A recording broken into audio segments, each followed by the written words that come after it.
सत्यमेव जयते। कहाँ का सत्यमेव जयते, कहाँ का सत्यमेव जयते।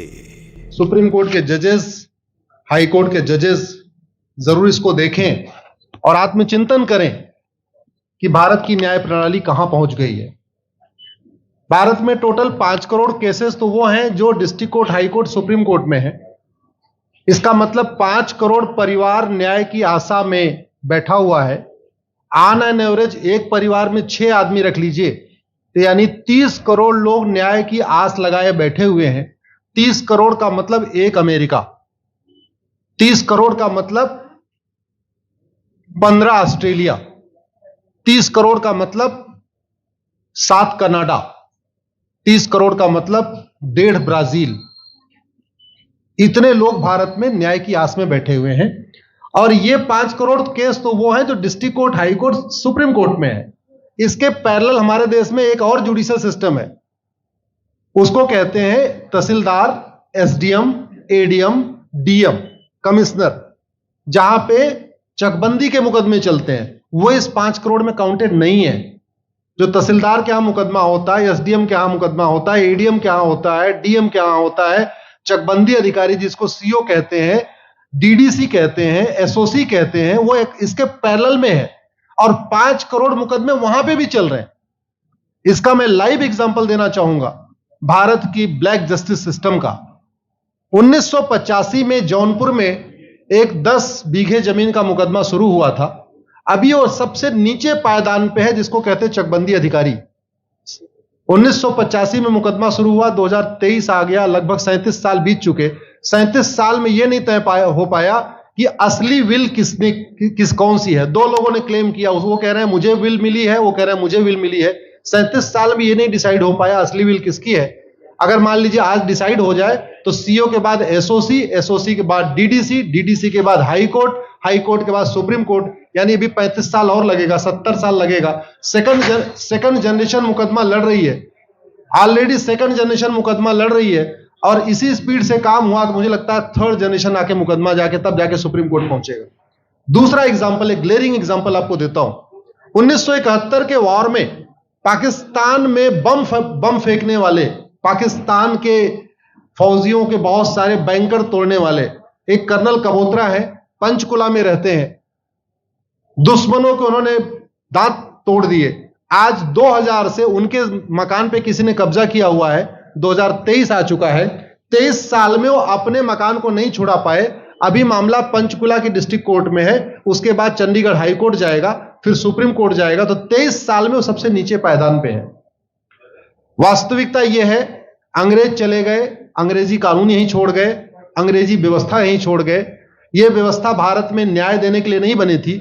यह जो न्यायिक जुडिशियल सिस्टम था भारत में जो बनाया गया, वो केवल और केवल भारत को लूटने बांटने के लिए बनाया गया था।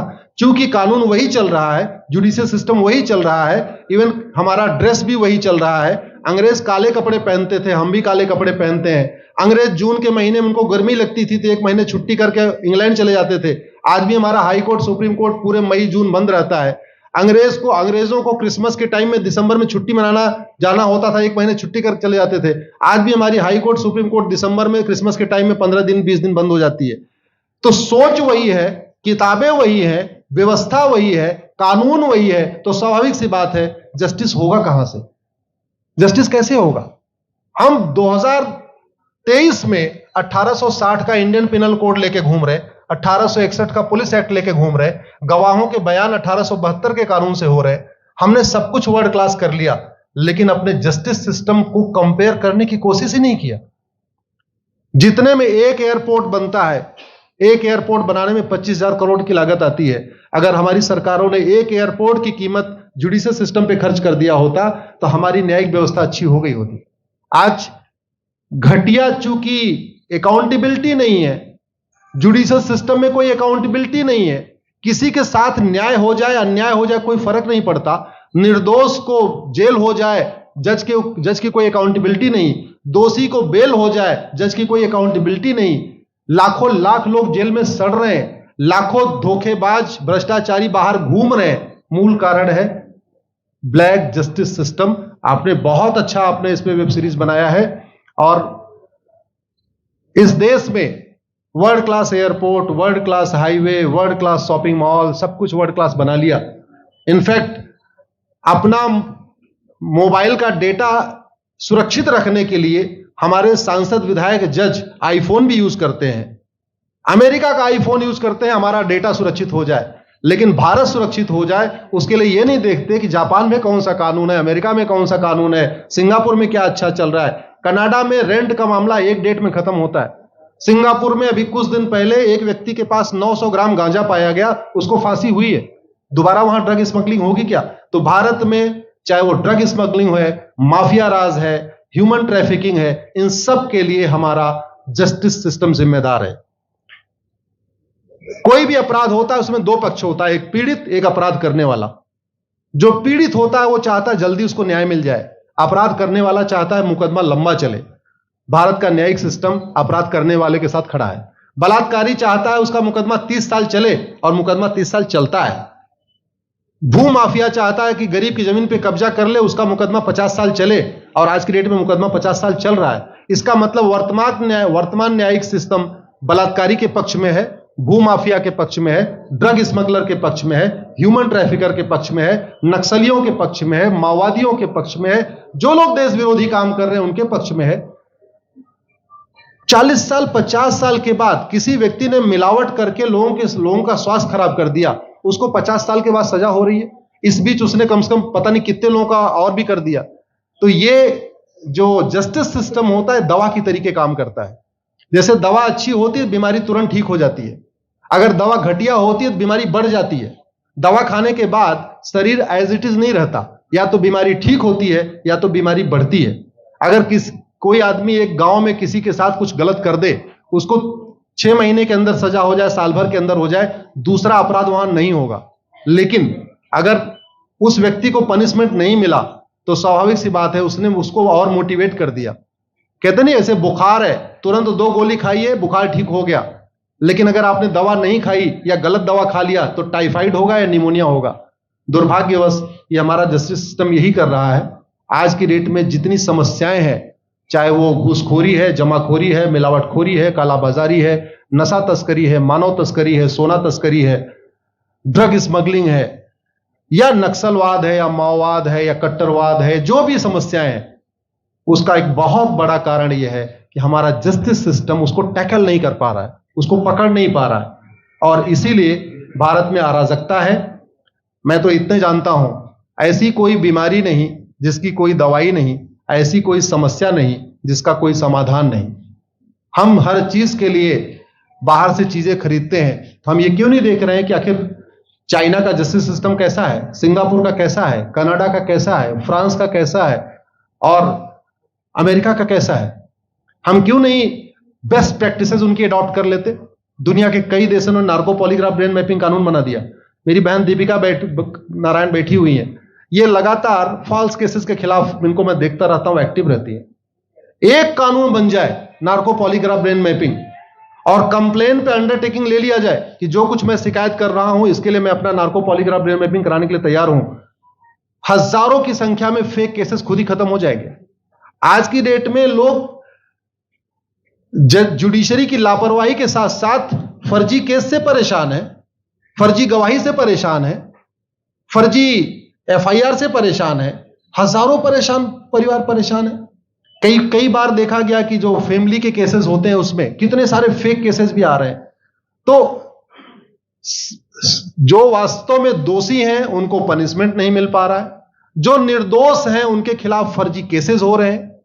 आज की डेट में गांव में एक दबंग अगर जमीन कब्जा कर लेता है, किसी की हिम्मत नहीं पड़ती उसके खिलाफ कोई गवाही दे दे। लोगों को अपनी जमीन छुड़ाने में 30 साल लड़ना पड़ रहा है, 35 साल लड़ना पड़ रहा है। अगर 30 साल 35 साल के बाद कक्कड़ जी उसको अपनी जमीन मिल भी गई तो उसके साथ न्याय कहां हुआ? 35 साल में उसका टाइम बर्बाद हो गया, 35 साल में उसका पैसा बर्बाद हो गया, 35 साल वो मेंटल ट्रॉमा में रहा, 35 साल उसने तारीख पे तारीख झेली है। और मैं तो डिस्ट्रिक्ट कोर्ट में कई बार जाके देखा, ऐसे परिवारों को देखता हूं जिनके पास बस से आने के लिए पैसा नहीं है, साइकिल से आते हैं। ऐसे परिवारों को देखता हूं जो चाय नहीं पी सकते अपने पैसे से, बेचारे घर से रोटी बांध के और अचार लेके आते हैं, लेकिन वहां मजबूरी में वकील को पैसा देते हैं, तो हमारी कोर्ट कचहरी वास्तव में दलाली का अड्डा बन गया है। हमारी कोर्ट कचहरी भ्रष्टाचार का अड्डा बन गया है। और मैं दुख के साथ कहना चाहूंगा, अदालतों में न्याय हो नहीं रहा है, बल्कि न्याय बिक रहा है। जिनके पास पैसा है, वो उन्होंने कितना बड़ा क्राइम किया हो, मर्डर किया हो, रेप किया हो, उनको जमानत हो रही है। और जिनके पास नहीं है, वो बेचारे जेल में सड़ रहे हैं। कई बार तो देखा गया, मैंने मेरे मर्डर किया एक्स अनंत सिंह ने, लेकिन एक्स अनंत सिंह बाहुबली थे, उन्होंने थानेदार को 20 लाख रुपए दिया, वो वाई अनंत सिंह को लेकर जेल में डाल दिया। नाम वही है। अब उसके बाद क्या हुआ, 20 साल मुकदमा चला और फिर सबूत के अभाव में छूट गया। तो जिसने मर्डर किया वो तो कभी जेल गया ही नहीं। एक निर्दोष जेल गया, 10-20 साल के बाद उसने अपना जमीन बेचा, सब कुछ किया, मां बाप सब कुछ तबाह हो गए, फिर वो सबूत के अभाव में छूट रहा है।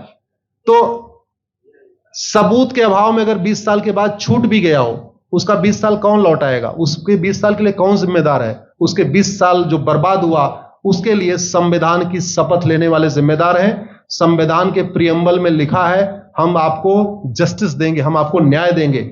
न्याय देने की जिम्मेदारी किसकी? जिन्होंने शपथ लिया। शपथ कौन लेते हैं? जजेस लेते हैं, सांसद, विधायक, मंत्री लेते हैं। तो आज की डेट में अगर लोगों को न्याय नहीं मिल रहा है, तो इसके लिए वही जिम्मेदार हैं जो संविधान की शपथ लेते हैं। संविधान की शपथ लेने वालों को वेतन, भत्ता, गाड़ी, बंगला इसीलिए मिलता है कि लोगों को न्याय मिल सके, फास्ट जस्टिस मिले, कंप्लीट जस्टिस मिले। अनफॉर्चुनेटली कंप्लीट जस्टिस मिलने में तो 50-60 साल लग जाता है, फास्ट जस्टिस तो सपना हो गया है। इसलिए आज आपने जो ये वेब सीरीज बनाई है, मैं आपको धन्यवाद देता हूं। एक ऐसे विषय पे जिसपे कोई टच नहीं करता, लेकिन जिससे करोड़ों लोग पीड़ित हैं।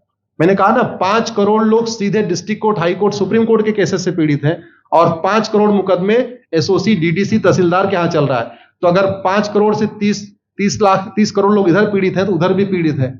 वास्तव में बहुत बड़ी संख्या भारत में इसी से पीड़ित है। और अपराध, भ्रष्टाचार और जितनी भी अराजकता चल रही है, उसका मूल कारण भी यही है। जस्टिस सिस्टम अच्छा हो जाए, कानून सख्त हो जाए, कानून का खौफ पैदा हो जाए, न्यायपालिका का खौफ पैदा हो जाए, और ये थाने जो दलाली के अड्डे बन गए हैं, तहसील जो दलाली का अड्डा बन गया है, डिस्ट्रिक्ट कोर्ट जो कमीशन खोरी का अड्डा बन गया है, अगर इस पे कंट्रोल हो जाए, तो वास्तव में भारत में फिर से राम राज्य आ सकता है। अगर जुडिशियल सिस्टम अच्छा हो जाए, तो जो राम राज्य की कल्पना है, धर्म की जय हो, अधर्म का नाश हो, प्राणियों में सद्भावना हो, विश्व का कल्याण हो, मुझे लगता है उसको फिर से जीवित किया जा सकता है।